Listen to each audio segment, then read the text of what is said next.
Yo, welcome back to part 3 of our Making Big Room Techno 2021 EDM from scratch using only FL Studio plugins. That means no Camel Crusher, that means no OTT, no Arts Acoustic Reverb, no kickstart. That was also a really hard one for me, not being able to stick a kickstart on. That would have been better actually. Kickstart is so quick, I can just put it on there and have instant sidechain. But it was really tough trying to come around that, trying to get around using that. What we have used is Fruity Balance, for example, so we're literally drawing our own automations. But apart from that, the track is sounding really big, and I got quite a lot of good responses from you guys on Instagram when I posted this.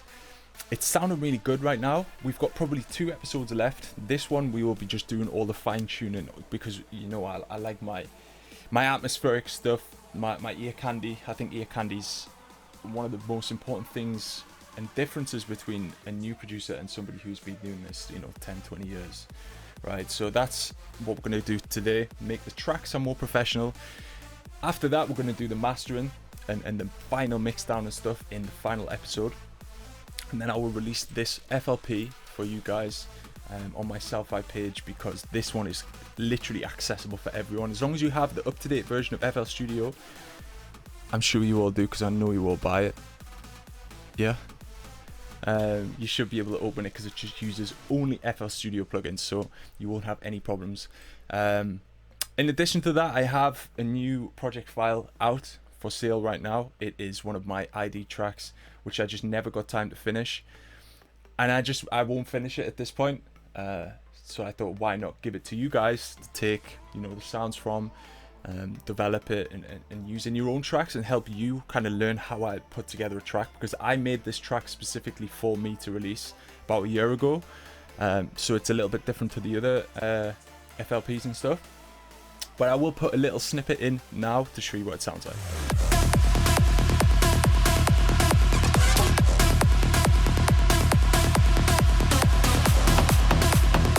So that is the project file. If you want to grab it, there's a link in the description. Just hit my Selfie page. I've also got so many other things on there. Lots of FLPs, lots of sample packs, and I will be dropping some of the old school signature sound sample packs on there, because those things are so old and so rare now. I thought it might be good to share with the people that are new to Patreon and maybe missed out. But anyway, let's jump into the track. Let's not listen to me anymore. This is what we came up with last time in the first 2 episodes. I mean, this is an hour's work, but it's sounding pretty sick. Like I would play this in a club.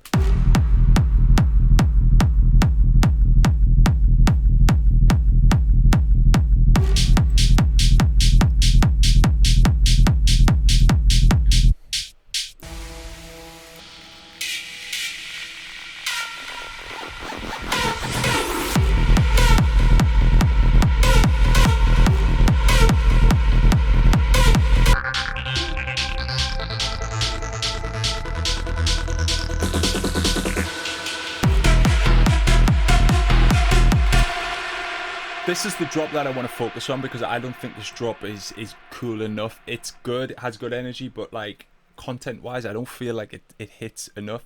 So what I wanted to do is, while I was inspired by the Will Sparks kind of sound, I wanted to try like a triplet thing and see how that would work. So what we're going to do is just clone this so I can make lots of changes without affecting the original one, because sometimes you just won't make a better melody, so you have to go back.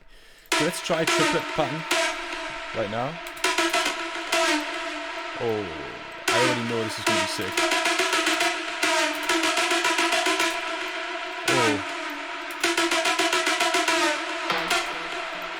Oh, this is sick. I'm playing a show on Friday, and I might even just play like a little bit of this track. Probably the final drop, because I think this could be pretty sick. We're going to have to go for a bouncy triplet bass line as well, but let's see how this sounds. We're going to tease it a bit in this build up.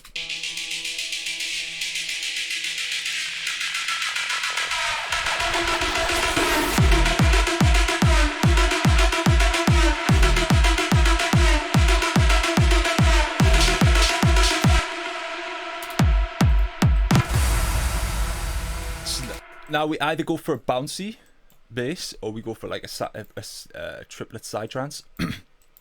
I'm not sure what we would go for here, but so for triplet it would be This is how I also always do triplet. I go to 1/6 step, and then I just draw it like this. So there's triplet. And then what I would do is probably get rid of this one. But it might lose a bit of energy, that. Let's try this one. So, this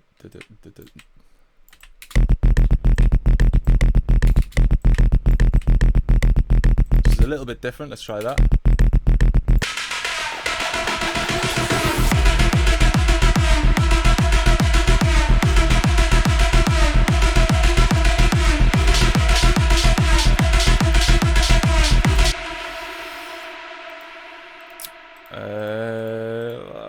It's all right. It's all right. Maybe this note needs to be longer though.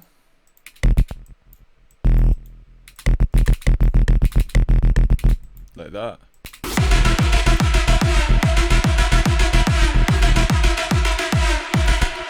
And what I want to do on this drop, because in the Ollie James scientific music theory book, it says that the last drop should be way more powerful than the other drops. You know, if you're playing this in a live set, you want to bring the energy up. You don't want to just kill the energy in the last drop. So we're going to stick a hardstyle kick or something on here just to give it that extra crunch and power. We're just going to mess with this a little bit. Oh.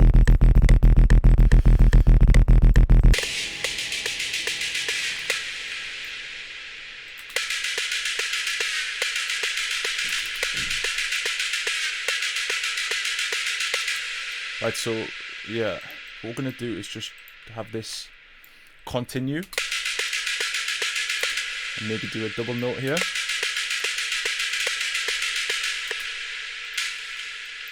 And then maybe pitch it up.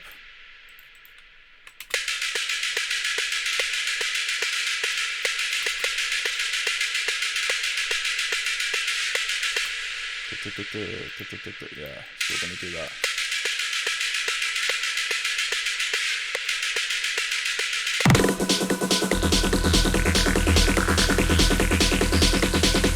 But first what we're going to do is tighten up that bass line.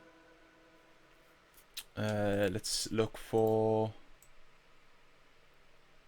the silence pack, because I did have a nice hardstyle kick in there.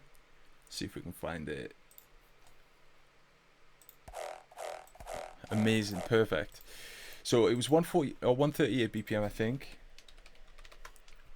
This is 145. Let's just shorten this. Now I can't remember what key we're in. Yeah, so we're in E. This is perfect, man. It's going to fit perfectly on top.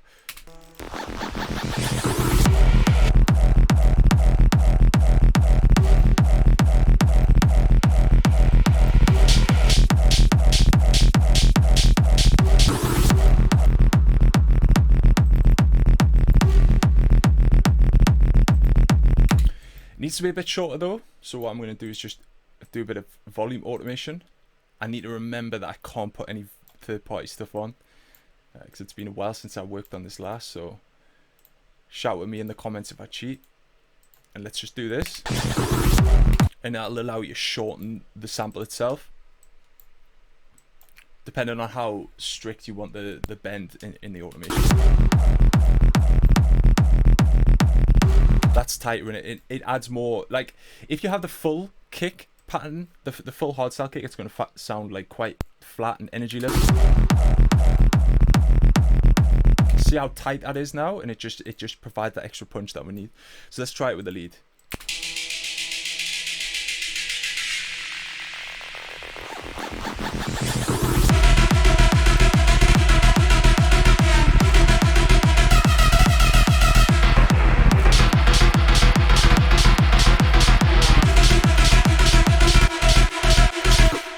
Hi-hats are going to have to change. We're going to have to do like a triplet pattern here, which is not a problem at all. It's going to just provide, usually triplet doesn't have as good energy because it's not as fast. It's more bouncy and more rhythmic, so we're going to lose a bit on the energy, but we're also going to gain on the rhythm and the bounce of the track. So make sure that's in line.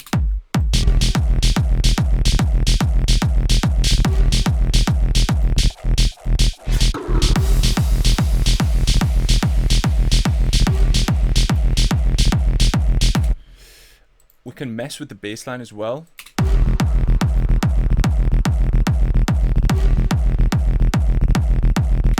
Maybe this one to go like upwards or something. So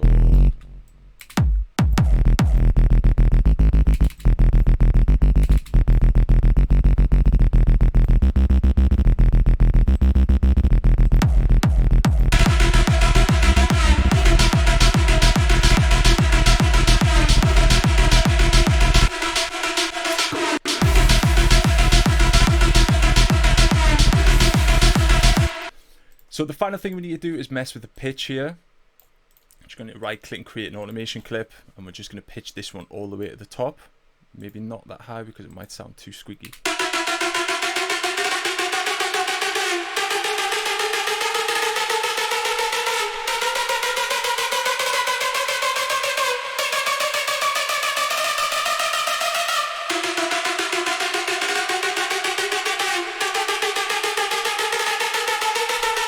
Yeah, I love that, man.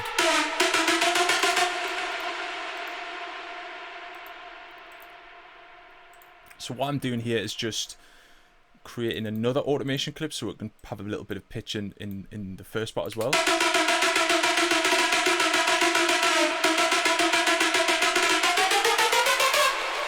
Let's not go that high though. We don't want it to be too dramatic.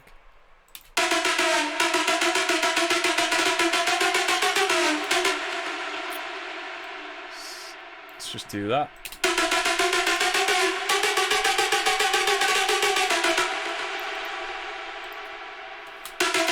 Let me just fix my automations.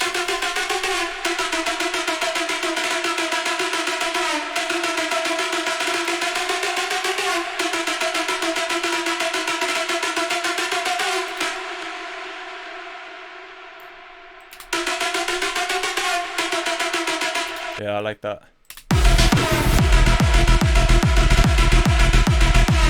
Now the reverb needs to change as well because, as you can see, that's been automated for the previous drop, which is a completely different melody. So what we're going to do is make this unique so it only is responsible for this new lead. So we're just going to loop it like this.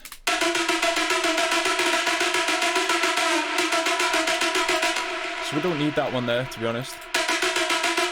What we can do is just gradually increase the reverb.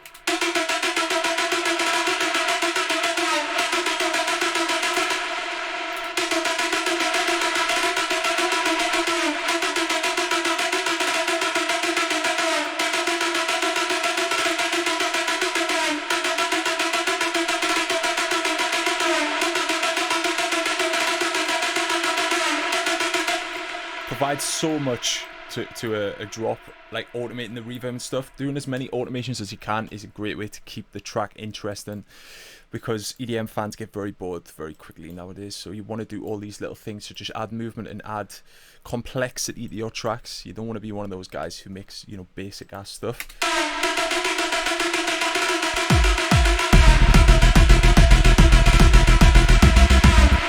I prefer the way that sounds, right? So with no sidechain. So what I'm going to do is just make the sidechain less harsh. So what I'm going to do is make it unique and just copy it all the way across. So again, instead of just adding a new kickstart, what I'm doing is adding a new bend. So if I change this, it won't affect in the other drops.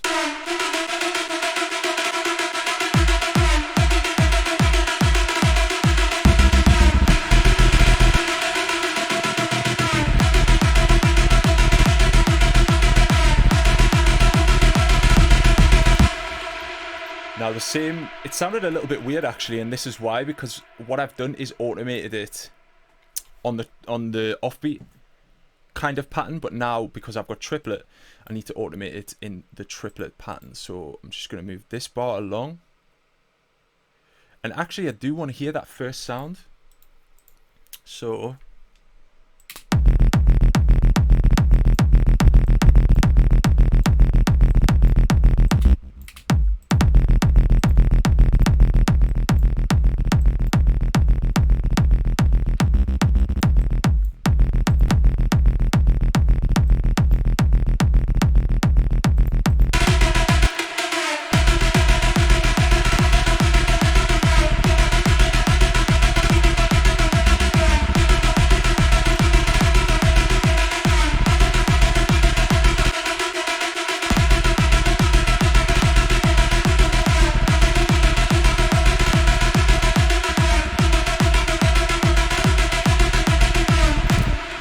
how much volume do we have on the first drop? What I want to see is how high we go up to with the bass gain. So I'm just going to copy that and bring it over to the same here.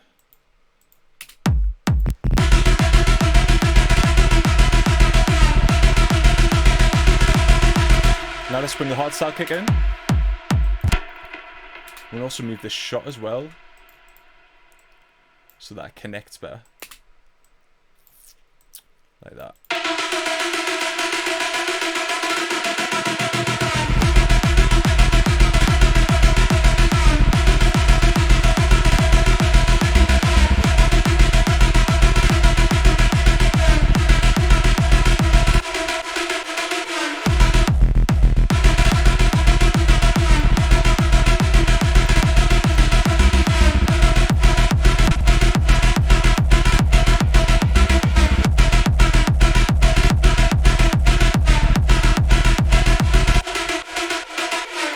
That's pretty sick.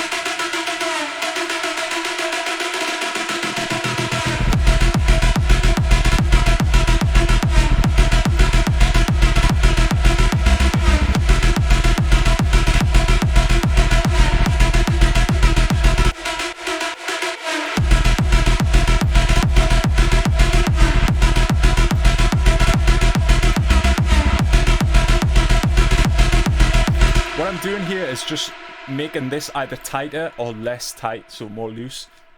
I'm trying to determine with my ears what the perfect reverb is, what the perfect sidechain is.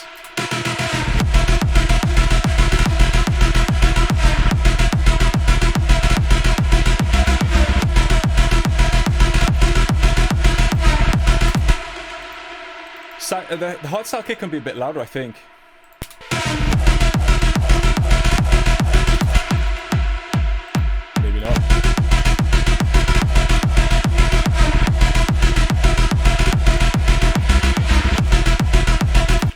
Let's stick an EQ on here. I just want to try and bring out the mids in the hardstyle kick.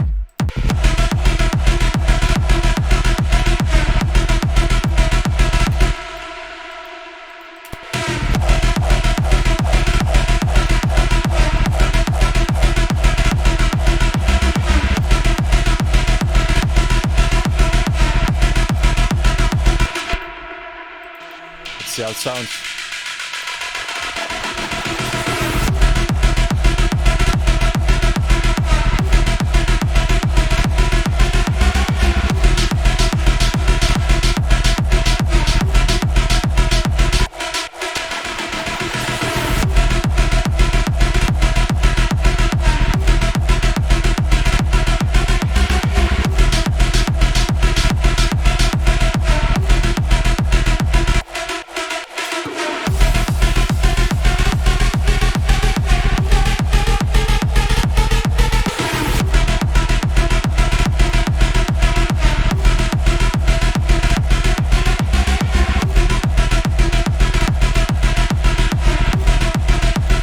Such an intricate thing having to make your own sidechain.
I think we can get a little bit more low end in this sub.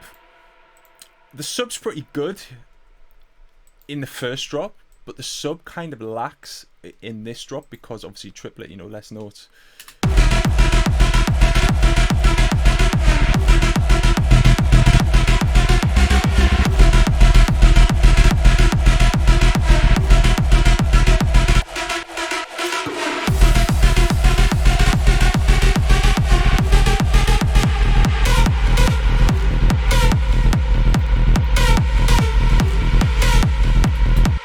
don't all appreciate that that is a lot more subby and a lot more full.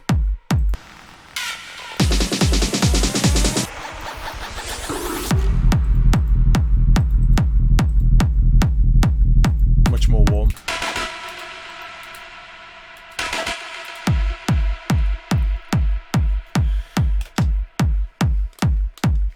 So my keyboard is deciding to fail on me now.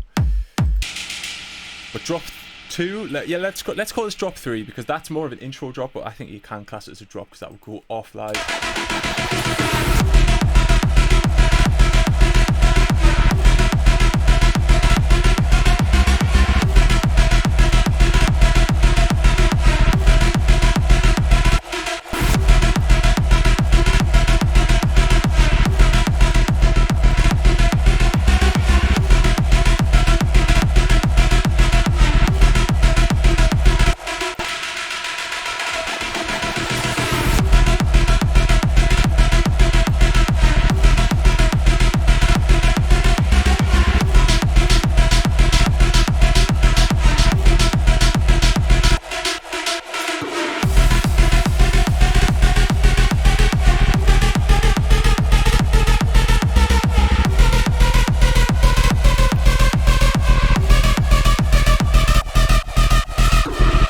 I would love to add an ender smile on this lead, to be honest, like just really open up the reverb as the drop is about to end, but it's against the rules.